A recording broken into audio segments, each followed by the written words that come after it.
오늘은 오병이어라는 제목으로 말씀을 강해하겠습니다. 오늘 읽은 본문 보니까 두 가지를 이렇게 나눌 수가 있어요. 하나는 헤롯이 예수님에 대한 소문을 듣고 깜짝 놀라는 것에 대한 기록이 짤막하게 기록되어 있고, 또 하나는 오병이어에 대한 말씀이 또 기록되어 있습니다. 오병이어는 여러분들이 너무나 잘 알고 있는 말씀 중에 하나이기 때문에, 또 이게 매 복음서마다 다 기록이 되어 있어요. 그러니까 마태, 마가, 누가, 요한 사복음서가 있잖아요. 근데 이 사복음서에 다 기록된 말씀이 많지가 않아요. 근데 그 중에 이 오병이어의 기적은 다 기록이 되어 있어요. 벌써 두 번을 마태복음 때 했고, 마가복음 때도 했고, 누가복음이 할 거고, 또 요한복음 언젠간 하겠죠. 평소에도 또 너무나 잘 알고 있는 말씀이기 때문에 그다지 새로운 어떤 것들을 여러분께 강해해드릴 만한 거는 딱히 없는 것 같더라고요. 그렇지만 또 누가만의 또 오병이어에 대한 말씀이 있기 때문에 그런 부분들을 좀 중심으로 강해드리도록 하겠습니다. 7절 말씀해 보니까 분봉왕 헤롯이, 헤롯 왕이죠. 유대의 왕이에요. 분봉왕이라는 것은 뭔지 다 아시죠? 한 나라를, 내 나라를 내가 다스리는 건 아니고 다른 나라가 우리나라를 지배하고 있는데 나를 대신 세워서 다스리라고 한 거예요. 근데다가 나눠서 이렇게 권역별로 이렇게 하듯이 나눠가지고, 당시에 그 이스라엘 유대는 상황에 따라 조금씩 다르지만 4군데로 나누어서 분봉왕이 다 있었어요. 유대 있고 갈릴리 있고 이런 식으로. 그래서 4군데로 쪼개져서 다 이 헤롯 일가가 다 이렇게 하나씩 맡아서 다스렸던 그런 시대인데, 그 중에 한 사람이 여기 나오는 헤롯 왕이다, 이렇게 보시면 되겠습니다. 자, 헤롯 왕이 이 모든 일을 듣고 심히 당황하니, 그래요. 이 모든 일을 들었다. 여기서 말하는 이 모든 일은 뭘까? 넓은 의미로 말하면 예수님에 대한 이야기예요. 근데 좀 좁게 말하면 예수님에 대한 이야기이면서 이렇게 들려오는 입소문을 헤롯이 듣게 된 거예요. 그게 이제 그 밑에 8절부터 이제 기록이 됐습니다만은, 분명히 죽었는데 요한에 대한 얘기가 백성들이 자꾸 하는 거예요. 요한이 살아났다, 이렇게. 또는 엘리야가 나타났다. 또 옛 선지자 중에 한 사람이 또 나타났다. 이런 어떠한 헤롯 왕이 듣기에는 해괴망측한 이야기예요. 이게 헤롯은 자기가 세례 요한을 참수시켜 죽였는데, 아니 소문이 흉흉한 거야. 그러니까 어떻게 보면 내가 죽였는데 라는 생각도 들면서 찜찜한 거예요. 야, 정말 살아났나? 그 귀신을 살아서 어떻게 하는 거 아닌가? 이런 어떠한 두려움도 있고 또 걱정도 되고, 야, 이게 민심에 반영되고 그러면 내가 그렇지 않아도 지금 이 유대인들을 다스리는데 저 로마 정부에서 볼 때는 별로 탐탁지 않아요. 왜냐하면 유대 백성들의 헤롯 왕이 다스리는 데 대해서 썩 안 좋아해요. 평가가 안 좋아. 그게 로마 정부까지 다 들어가서 알고 있어요. 이게 까딱 잘못하면 내가 이 왕자리를 내려놔야 될 수 있는 상황이거든요. 근데 이러한 소문까지 들리니까 여러분은 상관없지만 헤로드 왕 입장에서는 불안한 거예요. 무섭기도 하고 장차 또 어떻게 될까 걱정되기도 하고 밀란이 나지는 않을까 뭐 이런저런 것들로 헤로드 왕은 어찌할 바를 모르는 그런 상황에 있음을 누가는 이렇게 간단하게 글로 표현하고 있습니다. 이 모든 일을 듣고 심히 당황했다. 이게 누가의 표현이에요. 다른 데서는 이렇게 표현 안 했는데 누가는 심히 당황했다. 헤롯 왕의 상태를 기록을 해주고 있는 거예요. 그만큼 심각했다는 거죠. 왜냐하면 뭐 이런 거 저런 거 걸리는 것이 없는 왕이라면 그까짓 거 무시하고 뭐 그런 게 있어도 뭐 별수야 대수야 뭐 이러면 넘어갈 텐데 헤롯 왕은 그러지 못했던 것 같아요. 그래서 상당히 힘들어하고 아마 밤잠도 설치지 않았을까. 왜냐하면 심적 부담이 엄청나니까 막 밥맛도 안 났을 거예요. 우리 교회 오면 밥맛 좋을 텐데 헤롯이 오지도 않고 얼마나 헤롯의 입장에서는 힘들었을까라고 생각할 수 있을 만한 단서가 누가에 의해서 이렇게 표현되고 있다라는 거죠. 이는 그 이유가 뭐냐? 어떤 사람은 요한이 죽은 자 가운데서 살아났다고도 하며 부활에 대한 이야기가 나오고 있는 거예요. 여기서 사용한 원어도 부활에 사용한 언어들이 누가는 사용을 했어요. 그러니까 분명히 요한은 죽었잖아요. 목이 잘려나가서 죽었거든요. 근데 살아났다고 한다. 이렇게 지금 누가는 기록한 거야. 그러니까 헤롯이 듣기에 그렇게 들은 거예요. 야, 요한이 살아났대. 야, 뭐 어떡하지 이제는? 요한이 정말 살아났대. 이런 소문이 여기저기서 웅성웅성 하는 거죠. 그러니까 누가는 이런 것들을 그대로 예수님이 부활했다고 했을 때 그 부활의 단어와 동일한 단어를 사용하면서 표현한 거야. 그러니 헤롯이 얼마나 뜨끔했겠냐고요. 죽었는데 살아났다? 이건 보통 사람이 아닌 거잖아. 헤롯도 그가 뭐 이렇게 저렇게 악평은 있지만 그도 어느 한 구석에는 하나님에 대한 의식이 없지는 않단 말이에요. 이 뜨끔한 거야. 예전에 그런 것을 본 적도 없고 들은 것도 없는데 아니 그런 요한을 그러면 내가 죽였다? 이 책임을 내가 어떻게 지냐 이거예요. 이거 여러분은 누구 죽여보지 않았죠? 그러니까 그거 몰라 그 마음을. 이게 살인을 저지른 사람이 아는 거예요 이거는. 이 파일럿들이 그런 얘기들을 해요. 살인자는 반드시 살인 현장에 나타난다. 그런 얘기들 들어보셨죠? 여러분도 가보셨어요? 안 가봤어요? 안 죽여봐갖고.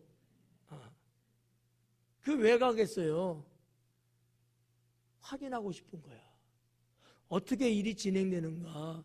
나한테는 불리하게 뭔가 이렇게 좀 움직이는 건 아닌가? 이런 것들이 아주 조바심도 있고 두려움도 있고 걱정도 앞서고 만약에 그렇게 되면 내가 또 어떻게 대처해야 될까?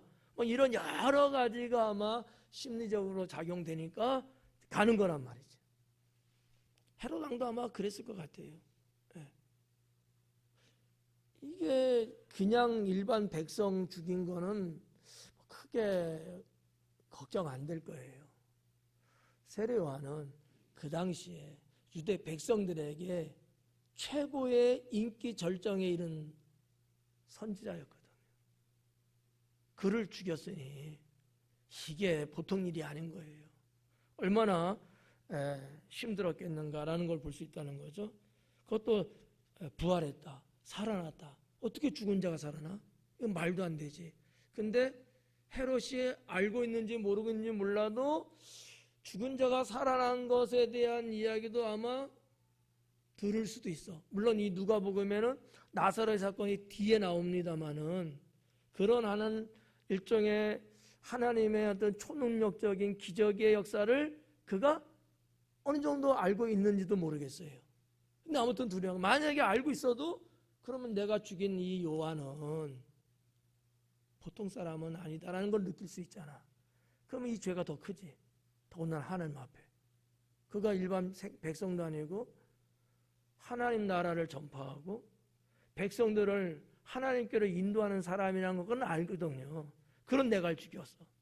이게 얼마나 끔찍하냐 이거예요. 네. 두 번째는 뭐냐? 어떤 사람은 8절에 엘리야가 나타났다고도 하며 그래요.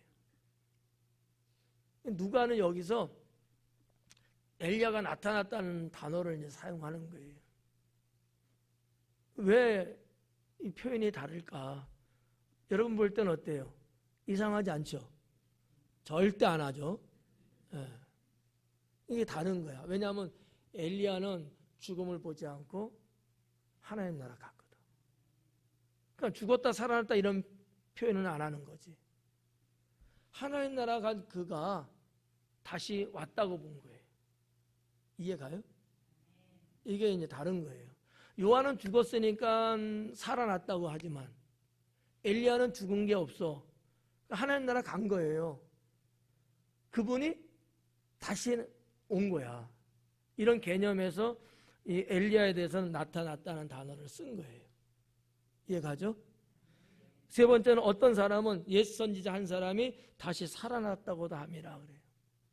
옛 선자 한 사람이. 유대인들이 생각하는 옛 선지자 많이 있죠. 그 중에서도 큰 선지자, 정말 모든 백성 아이서부터 어린애들까지 다 머릿속에 기억이 되고 우리 민족의 진짜 선지자지 이렇게 인정받을 만한 선자를 꼽으라면 모세, 또 엘리야는 나왔으니까 이사야, 이런 분들이란 말이지. 그런 분들 중에 어느 한 분이 살아났다. 살아났다라고 이제 번역은 됐는데 좀 더 원어로 번역을 하면 나타났다, 일어났다, 이렇게 기록이 됐어요. 그분들도 물론 죽은 거야. 근데 그분에 대해서는 살아났다고 하지 않고 나타났다, 출현했다 이거예요. 이런 세 가지 유형의 이야기를 헤롯 왕이 들으면서 불안한 시간을 보내고 있다는 사실이죠. 그래서 9절은 헤롯이 이르되 요한은 내가 목을 베었거늘. 자기가 이제 시인했어, 실토했어. 이건 이제 구속해야지 뭐. 이제 이런 일이 들리니 내가 죽인 거 분명한데 지금 이런 이야기가 들리니 이거 어떻게 해야 되냐. 이 사람이 누군가 하며 그를 보고자 하더라. 확인하고 싶은 거예요. 분명히 죽였는데 안 죽었나? 죽은 줄 알았는데 근데 분명히 자기가 목이 떨어져 나가는 거를 봤단 말이야. 근데도 의심스러워 이제는. 하도 백성들이 요한이 살아났다니까 한번 그를 한번 보자. 그러니까 사실은 예수님인데 소문은 예수님이라는 말을 하기보다는 죽은 요한이다, 엘리야다, 옛산 중에 한 사람이다 이러니까 헤롯 왕이 궁금해서 미치겠는 거야. 내 눈으로 다시 한번 확인을 해야 마음을 좀 놓을 것 같아요. 그래서 한번 보자. 그가 도대체 누구냐? 한번 보자. 이게 보고 싶은 심정을 누가가 기록을 했어요. 이거는 뭐 예수님을 뭐 믿고 뭐 세례요한을 이제 세례요한이 만약에 정말 부활했으면 내가 무릎 꿇고 싹싹싹싹 빌어갖고 뭐 어떻게 하고 이런 개념이 아니고 범죄자의 단순한 확인하고 싶은 마음, 그런 거를 누가가 이 석절로 표현을 하고 있습니다. 이게 이제 9장의 이제 앞부분, 예수님의 12제자가 파송받은 것과 파송 끝나고 온 곳 사이에 요게 이제 7절, 8절, 9절에 들어가 있는 거예요. 왜 누가가 이 사이에 여기다가 삽입을 했을까는 모르겠어요. 모르겠는데 아마 시간상 일시 날짜상 아마 요 정도가 아마 적당했다고 볼 수도 있어요. 왜냐하면 쭉 시간별로 기록을 했을 테니까 아마 그때쯤일 거다 이렇게 이제 보는 거죠. 자, 10절에 보니까 사도들이 돌아와 자기들이 행한 모든 것을 예수님께 엽주니 데리시고 따로 벳세데라는 고을로 떠나가셨으나 그래요. 사도들이 돌아왔대요. 여기서 이제 누가는 이런 단어를 씁니다. 사실은 사복음서에 사도라는 말은 없죠. 사도는 예수님 부활하신 이후에 12제자와 사도 바울에게만 사도라는 명칭이 교회에서 주어진 건데 누가는 여기서 사도라는 단어를 썼어요. 그러니까 사도라는 직분이 그래서가 아니고 그들이 어떤 역할이 그래서 사도라는 단어를 썼어요. 아포스톨로이라는 단어를 썼거든요. 아포스톨로스는 사도야 그냥. 근데 복수기 때문에 사도들이기 때문에 복수 단어를 썼어요. 그러니까 아포스톨로이라는 단어를 썼는데 사도는 아니야 아직은. 근데 이런 단어를 써. 왜? 보냄받은 자라는 뜻이거든요. 그러니까 제자들인데 예수님에 의해서 보냄받았잖아요. 네.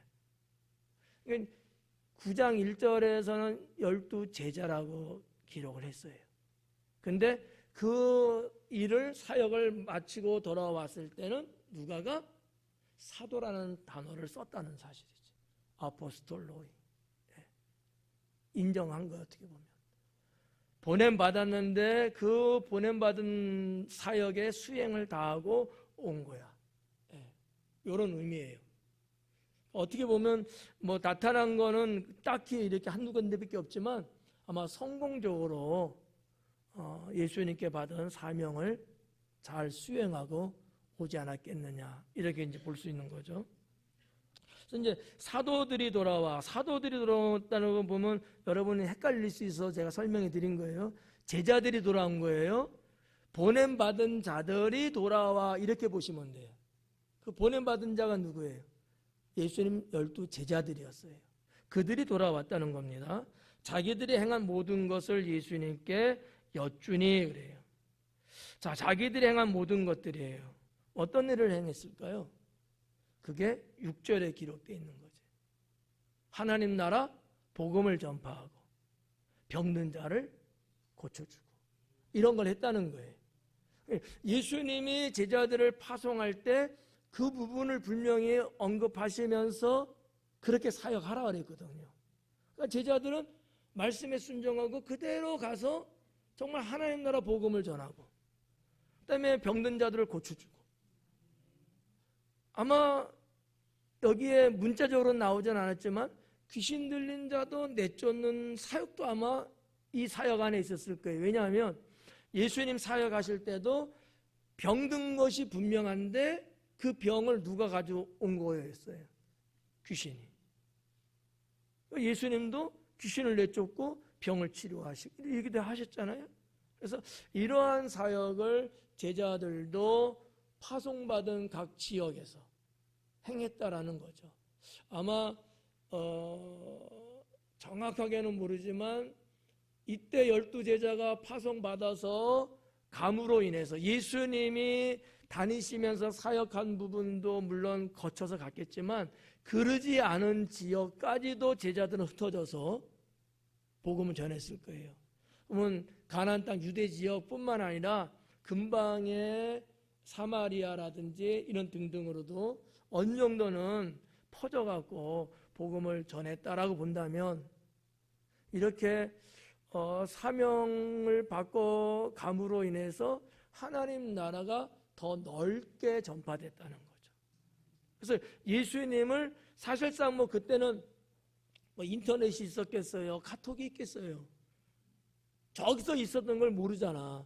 사람들이 오가면서 이야기를 해야지만이 아는 거잖아요.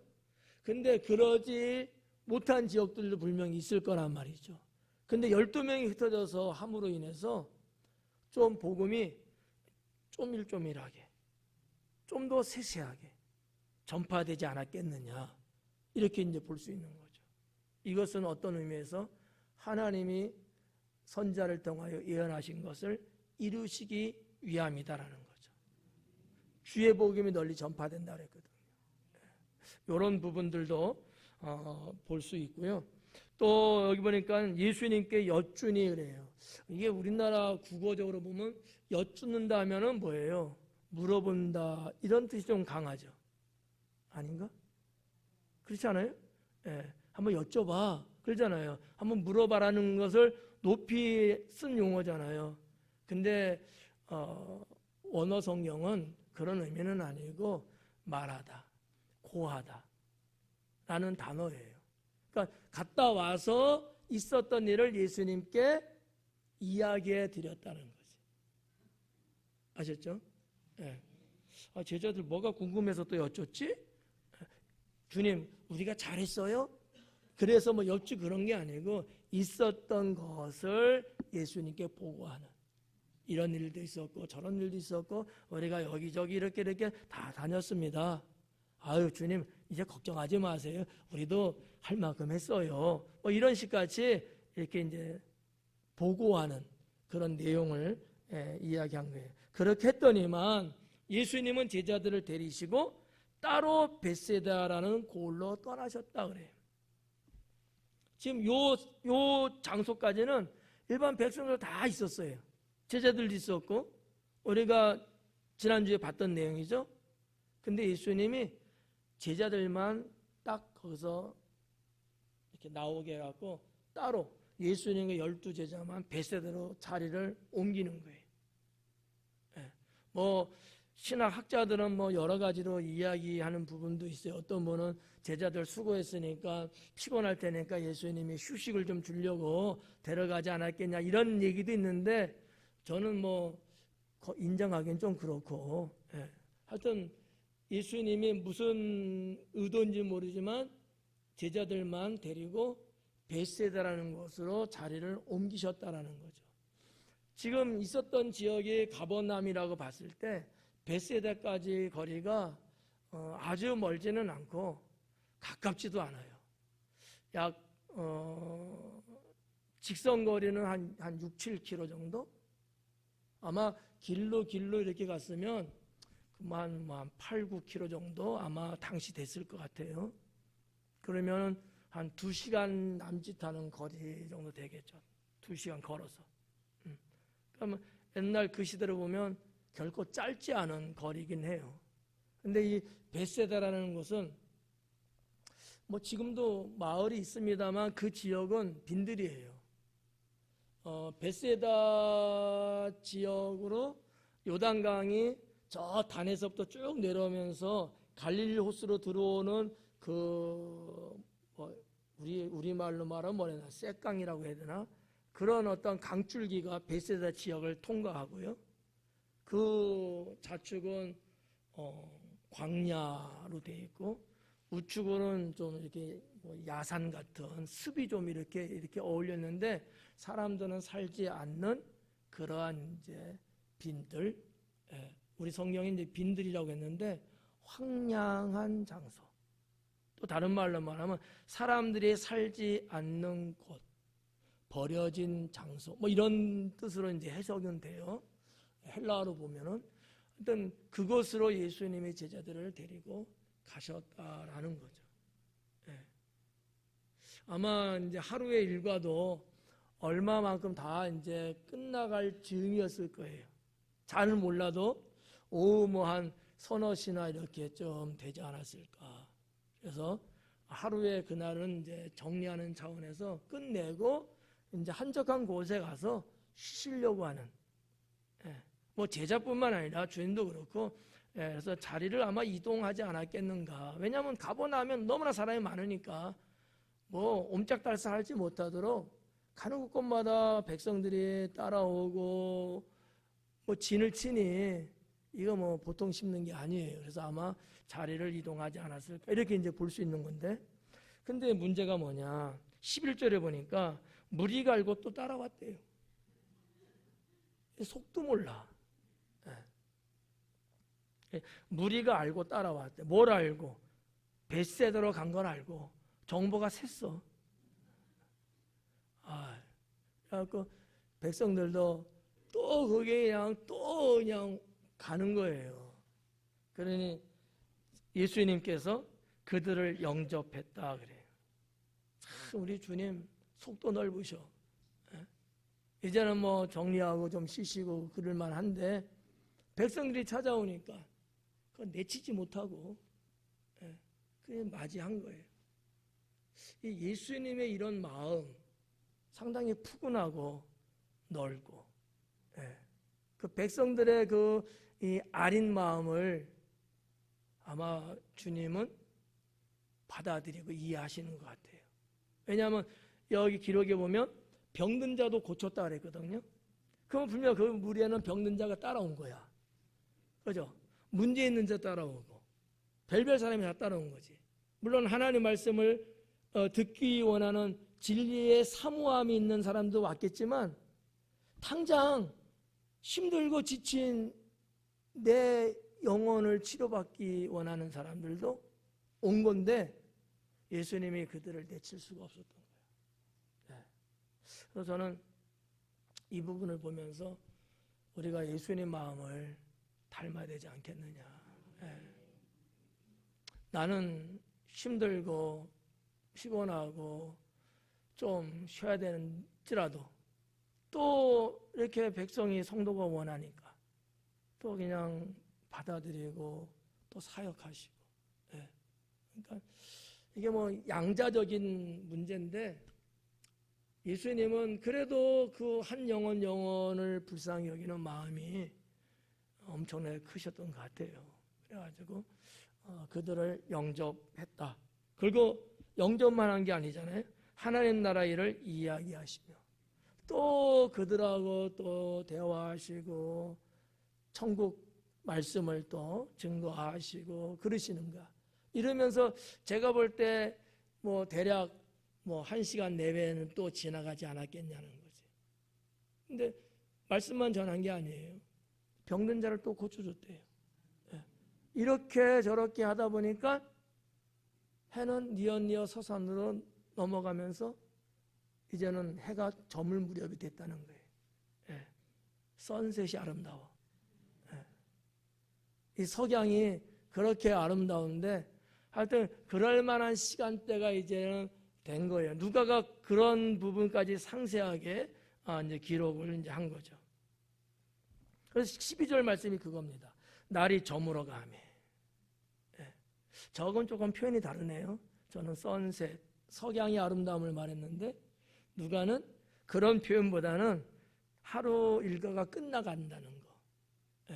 이렇게. 이것은 제가 느끼기에는 하루를 마무리해야 될 시간이라는 얘기야. 그만큼 하루 왼종일 사역하시고 움직이시고 그러면서 피곤함과 아울러 뭐가 필요해요? 쉼이 필요했다는 얘기지. 누가는 그거를 아마 말하고 싶어서 해가 저물어갈 때라고 표현했던 것 같아. 저는 그런 것도 모르고 선셋만 생각하고 나는 참 모자란 것 같아.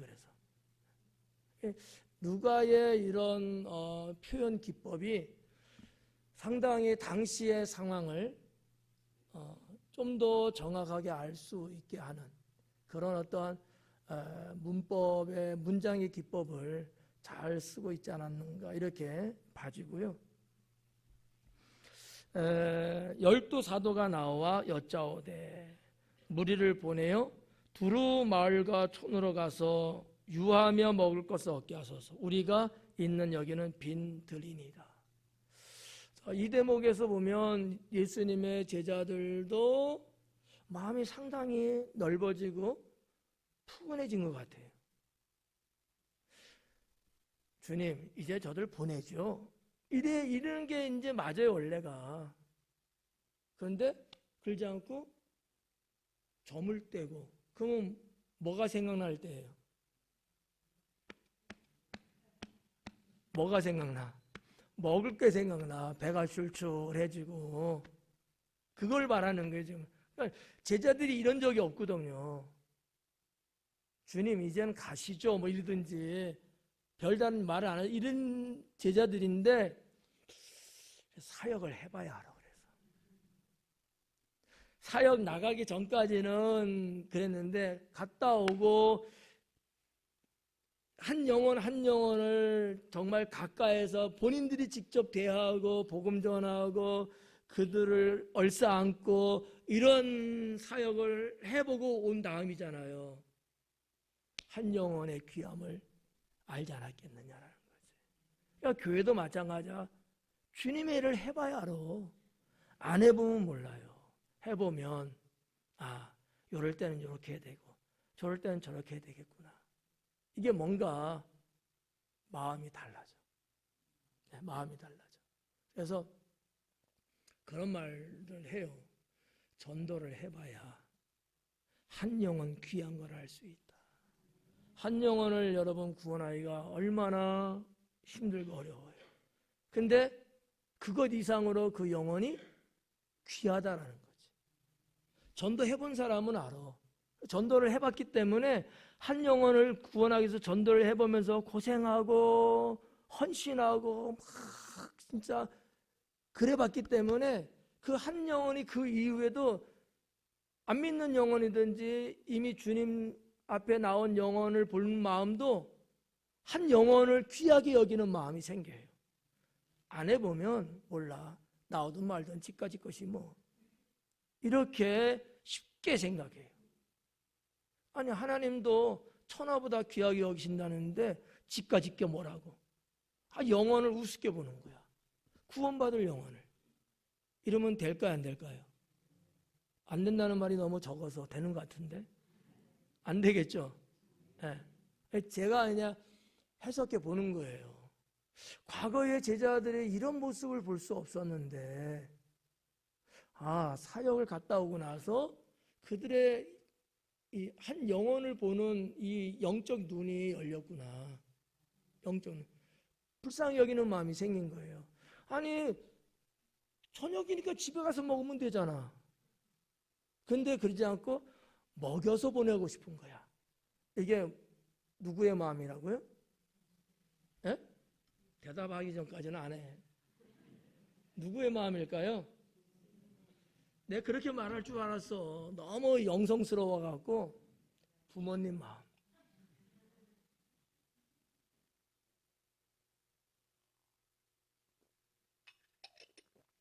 부모님 마음 그러지 않아요?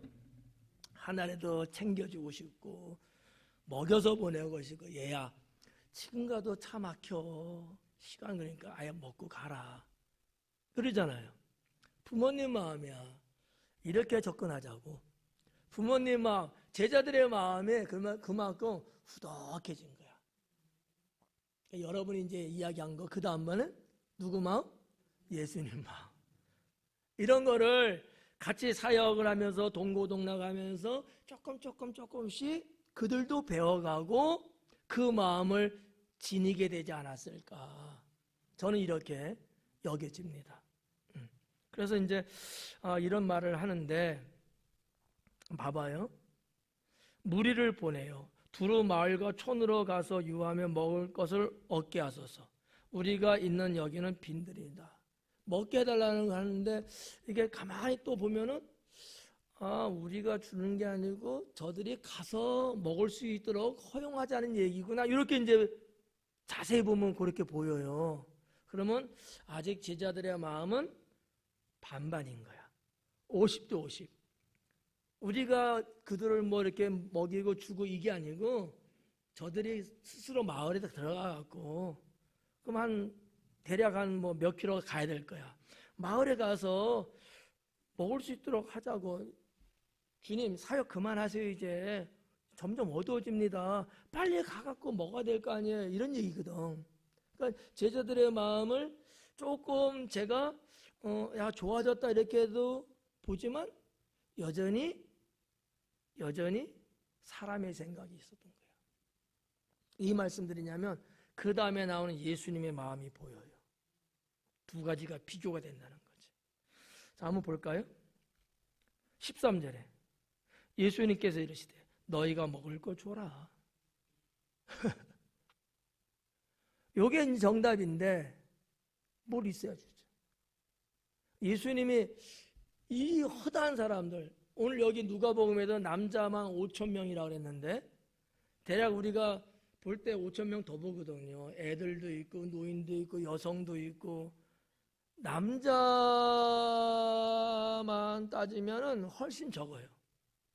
대략적으로 이제 뭐 고대학자라든지 이런 등등의 성경학자들이 보는 게 적어도 2, 3만 명 정도 되지 않았겠냐 이렇게 봐요. 그 인구가 뭐 어디서 왔는지는 모르겠지만 남자만 5,000명이면 그때나 지금이나 뭐 남자보다 여성들이 더 신앙심이 있고 또 여성들이 딱히 그때는 그게는 할 일이 이렇게 없는 요즘 시대가 아니니까. 애들은 또 가만히 있어 집에? 그럴 리가 없지. 나 어릴 때도 여기저기 그냥 벌차게 다니면서 쫓아내고 부흥회하면 막 다니고 이랬는데 뭐 이 시대는 더 했겠지. 애들이 그냥 한둘이야. 보통 6, 7명은 났을 거고 그냥 막 그냥 떼거지 그냥 다니면서 이거 다 따지면은 꽤 많을 거란 말이에요. 근데 예수님이 바보예요? 어떻게 생각하세요? 예수님이 뭔가에게 좀 나사가 빠졌어요?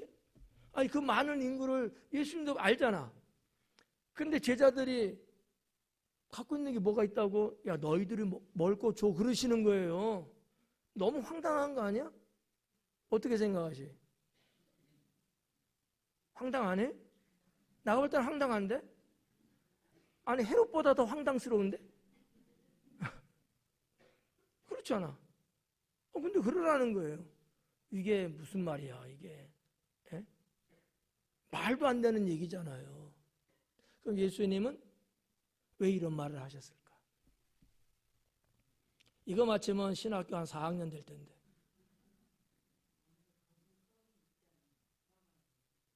그래봤자 보리떡 5개, 물고기 2마리밖에 없는데요. 그건 나중에. 그거밖에 없는데 그 양은요. 그 양은 당시에 보통 여행 떠날 때 그 한 사람이 먹을 수 있는 양만큼밖에 안 되는 거예요. 그게. 왜 예수님은 뻔히 아시면서 왜 이렇게 어려운 숙제를 내셨을까? 이유는 제자들이 뭐하고 왔어요? 사역하고 왔어요. 사역 나가서 어떤 일을 하셨어요? 말씀 전한 거. 그건 그렇다 치고 또 병도 고치고 귀신은 내쫓고 언제 이런 거 할 수 있는 힘이 있었어요? 근데 그런 엄청난 하나님의 기적을 행했던 제자들이잖아. 예수님이 볼 때는 이게 어떻게 보면 믿음의 테스트인 거예요. 너희들이 그렇게까지 해서 나한테 보고도 했지 않냐. 그 믿음, 그 능력 갖고 그때도 제자들이 본인들의 힘으로 했겠어요? 하나님이 주신 능력으로 했죠. 그 능력 갖고 예수님도 오병이어 기적 일으킨 거야. 제자들도 그 능력 갖고 하면 된다 안 된다? 된다고 보신 거예요. 예수님은. 이제 아셨어요? 신학교 4학년 안 되겠어. 그러니까 예수님의 관점에서는 너희가 그런 대단한 일, 하나님의 능력 갖고 그런 일도 하고 왔으니까 너희가 줘라 이 얘기는 이것도 너희가 하라 이 얘기거든. 이것도 너희가 하라는 거야. 근데 이건 주님이 해야죠. 그런 거야. 여러분 여기 있는 목사가 여러분에게 이건 집사님이 하세요. 에? 목사님이 해야죠. 이런 거와 똑같은 거야. 여러분 목사가 집사님 이거 하시죠. 그럴 때는 할 수 있어서 했을까? 할 수 없는데 그랬을까? 할 수 있는 것을 보고 하셔라는 거거든. 그거를 믿음으로 순종하면서 하면 하나님의 역사가 일어나지. 예. 근데 아이고 별꼴이네. 그걸 어떻게 나보고 하라고. 목사님은 아픈데 손 얹고 기도하고 명령하라는데 아유 안 되는데 그거 괜히 하라고 자꾸 그러셔. 이러면 하나님의 역사는 안 일어나. 하나님을 믿고 살아 역사하신 하나님을 체험하고 주님의 능력도 받고 성령의 은사도 있고 이런 여러분이 여전히 고리타분하게 쫄쫄쫄 쫓아만 다니고 하나님의 역사를 안 하려는 거야. 이거는 주님이 기뻐하지 않는다는 거죠. 이거를 우리가 여기서 봐야 돼요. 예. 좀 생뚱맞지 않아요? 아니 은혜서 먹을 거 좀 어떻게 해결하지 않습니까? 그래? 그럼 너희가 주면 되잖아. 예수님이 이러는데 황당한가 제자 입장에서는. 근데 주님이 괜히 그런 소리 하시냐고. 우리 주님이 헛소리 하실 분이냐고요. 아니잖아요. 풍랑이는 갈릴리에 그 어두운 캄캄한 밤에 예수님 무리를 걸어오시면서 내니 걸어오라 했을 때 어떻게 인간이 무리를 걸어요? 그럼 못 걸었지. 근데 베드로가 그 말씀 순종하고 걸었으니까 걸었어요, 못 걸었어요? 걸었잖아요. 여러분 걸을 수 있겠어요, 없겠어요? 아니 사람의 생각 같으면 무리를 사람이 걸을 수 있냐고요. 더군다나 풍랑이는 무리를 말도 안 되지. 근데 그때도 예수님이 내니 오라는 거야. 그때는 베드로가 예 주님 무슨 정신인지 몰라도 그거 걸었어. 여기는 마찬가지예요. 이미 주님의 능력 권세를 받았어. 제자들은 사역을 했어. 돌아와서 보고 했어요. 그러면 끝났으니까 이제는 주님의 능력이 싹 안개처럼 사라졌을까요? 아니에요. 주신 능력이 아직도 충만한 거야. 이거를 주님이 보시고자 한 거지. 근데 여기서 제자들은 조금 부족함을 보인 거죠. 이러한 성경에 기록된 말씀을 보면서 우리가 신앙생활하며 나는 할 수 없지만 할 수 있는 주님이 나와 함께 하시니 제가 말씀만 의지하고 하겠습니다. 이 신앙을 우리도 가져야 된다라는 거죠. 예, 그렇잖아요. 저도 그런 것 같아요. 제 인생을 뒤돌아볼 때 내가 어떻게 할 수 있었을까? 생각하면 할 수 없었을 것 같아. 근데 어쨌든 됐어. 예를 들어서 우리 교회 초창기에 무슨 돈이 있어 뭐가 있어. 어떻게 교회를 건축해? 할 수 없어요. 그때 돈 있는 사람은 누가 있어? 없어. 내 집 갖고 있는 사람도 없는데 무슨. 근데 하나님이 허락하시니 그냥 주님 믿습니다. 하나님이 결국을 하시더라고요.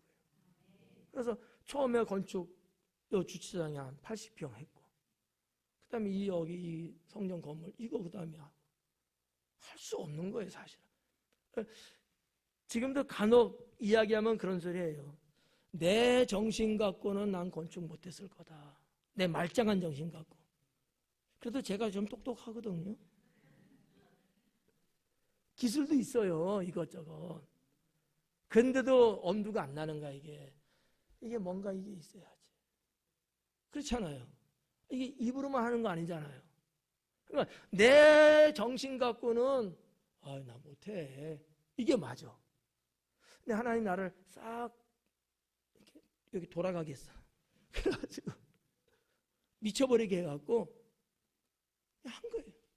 근데 결국 주님이 할 수 있게끔 하시고 뒷감당 다 할 수 있게끔 여기까지 오게 하셨잖아요. 신앙은 그런 거야. 신앙은 내 생각, 내 정신, 내 똑똑함, 내 잘남 이런 거 갖고만 가는 거는 신앙이 아니다. 주님께서 말씀하시면 아까도 찬양했잖아. 주님 뜻이라면, 주님 말씀하시면 내가 가는 거예요. 죽으면 죽으리라. 그러면 주께서 살리시고 주께서 이루시고. 이게 단지 누구만 아니에요. 여러분 다 각자 개인의 삶 속에서도 똑같아요. 나는 안 되지만, 인간 나는 안 되지만 주님이 함께 하시면 됩니다. 이게 신앙이라는 거죠. 오늘 이 사건에서 우리는 이런 신앙을 다시 한번 우리가 갖고 가기를 축원합니다. 그래서 이제 13절에 너희가 먹을 것을 주라 하시니 여짜오되 우리에게 떡 5개와 물고기 2마리밖에 없습니다. 요게 제가 볼 때 누가의 의도가 세밀하다는 거예요.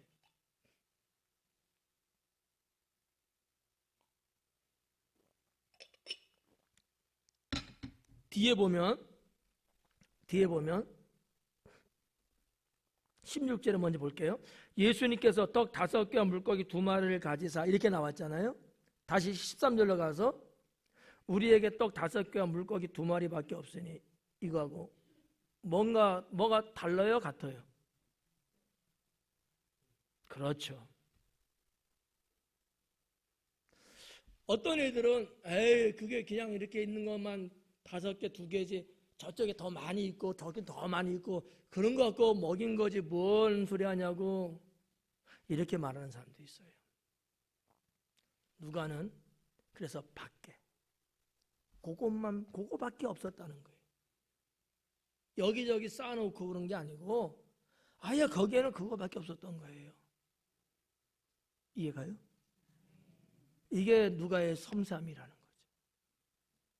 완전히 인간적인 생각을 차단하는 그러한 글로 기록을 했다라는 거죠. 주님만이 하실 수 있는 것이라는 얘기를 말하고 있는 거예요, 지금. 네. 그렇잖아요. 창고 가서 가져와. 거기 많이 있으니까. 그럴 수 있잖아요. 여기만 지금 보리떡 5개, 물고기 2마리일 뿐이지. 저기 가면 저기도 차, 트럭 1대분 있고, 저기는 트럭 2대분 있고, 저것도 가져오면 되지, 지원받으면 되지, 이렇게 생각할 수도 있는데, 그거를 근절시킨 거야.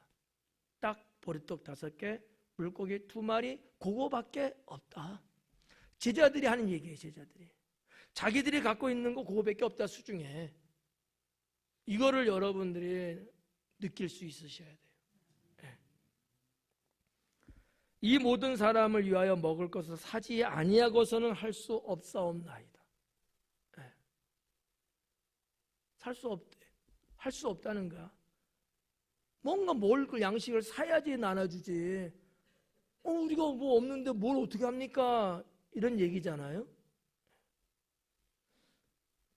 자, 14절에 예수님은 거기서 아무 소리 안 하시고 이런 얘기 하셔요. 남자가 한 5,000명 되는데 제자들에게 이르시되 때를 지어 한 50명씩 앉히라 하시니. 이미 예수님이 보는 관점의 테스트는 끝난 것 같아요. 야, 그거 못하냐? 지금까지 나랑 같이 있었는데도 아직도 멀었냐? 이런저런 얘기는 없으시고 제자들의 이러한 믿음 없는 말하는 것을 보고 더 이상 말할 여력이 안 되는 거죠. 50명씩 나눠서 군데군데 앉혀라. 근데 그 베세다 들녘이 넓어요.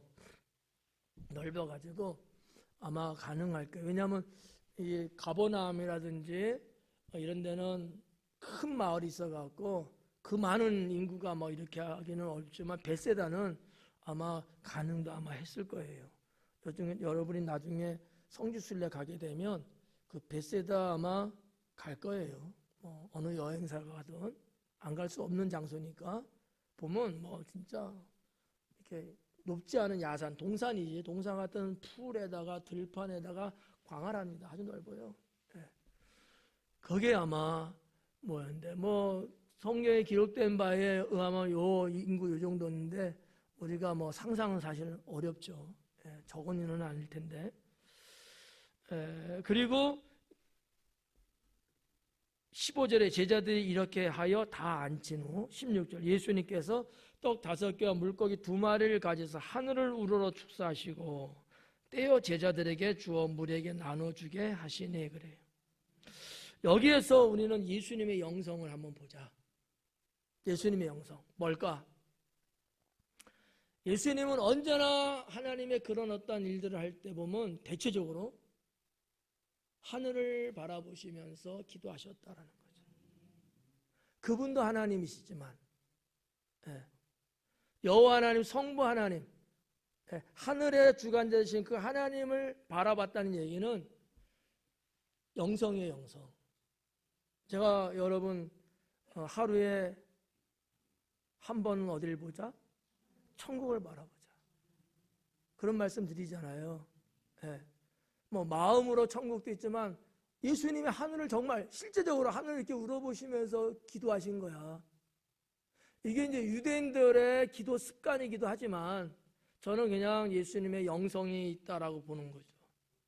저도 산기도 가고 그럴 때는 성전에서 기도할 때는 성전 교회 여기가 건물 아니니까 그렇고 야외에서 나가서 할 때는 저도 이렇게 양손 들고 하늘을 쳐다보고 기도하거든요. 좋더라고. 막 능력이 축축 임하고 너무 좋아요. 근데 예수님의 이런 영성을 이제 본받는 거죠. 제가 뭘 알겠어요. 주님이 그러시면서 기도하시는 것들을 보면서 저는 이 대목에서 우리도 이런 것처럼 매사에 뭘 하고 기도하고 이럴 때는 하늘을 우러러보고 하나님을 바라보면서 이렇게 여러분 성전 아닐지라도 안에 있을지라도 하나님을 바라보면서 때로는 이렇게 우리 기도하잖아요. 손을 이렇게 들고 이렇게까지는 아닐지라도 이렇게 들면서라도 하나님. 근데 우리 한국 사람은 다 죄인이라서 다 숙이고만 하거든. 겸손해갖고. 근데 그것도 좋은데 때로는 고개를 이렇게 들고 하나님을 바라보면서 하는 거예요. 이것도 참 좋은 기도의 모습 중에 하나거든. 한번 해보셔요. 달라요. 정말 다릅니다. 손을 이렇게 들면 너무 힘들면 이렇게라도 들면서 눈을 하늘을 쳐다보면서 기도를 하시는 거야. 눈 떠도 돼. 저도 눈 뜨고 기도할 때 많거든요. 내가 내 눈에 들어오는 시야를 내가 이겨낼 수 있을 때는 눈 떠도 상관없어요. 정말 하나님의 능력을 체험하게 됩니다. 예수님의 이와 같은 기도의 영성을 16절에서 보면서 하늘을 우러러 축사하시고 축복 기도한 거거든요. 떼어 제자들에게 주어 무리에게 나누어 주게 하시니 17절에 먹고 다 배불렀더라 그래요. 먹을 만큼 먹었겠지. 그 남은 조각을 12바구니에 거두니라 그래요.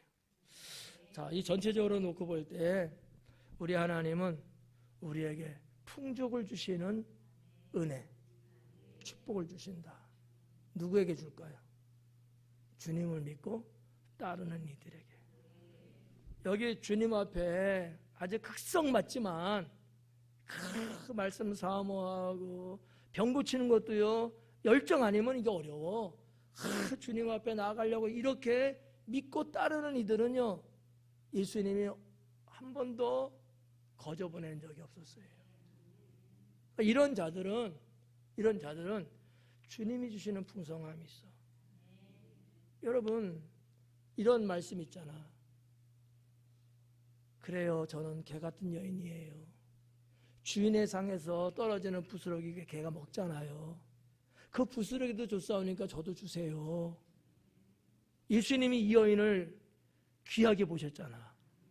그러면 정말 부스러기 은혜 줬을까요? 아니잖아요.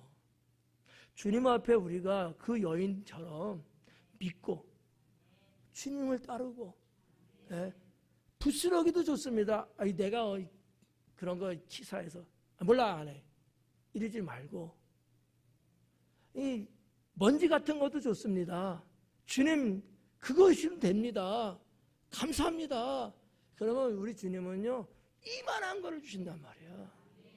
그런 신앙을 우리가 갖고 여러분 신앙으로 살아가는데 우리 하나님이 주시는 이 풍성한 은혜와 축복 다들 꼭 받으시고 누리시고 행복한 신앙의 삶이 되기를 주님의 이름으로 축원합니다.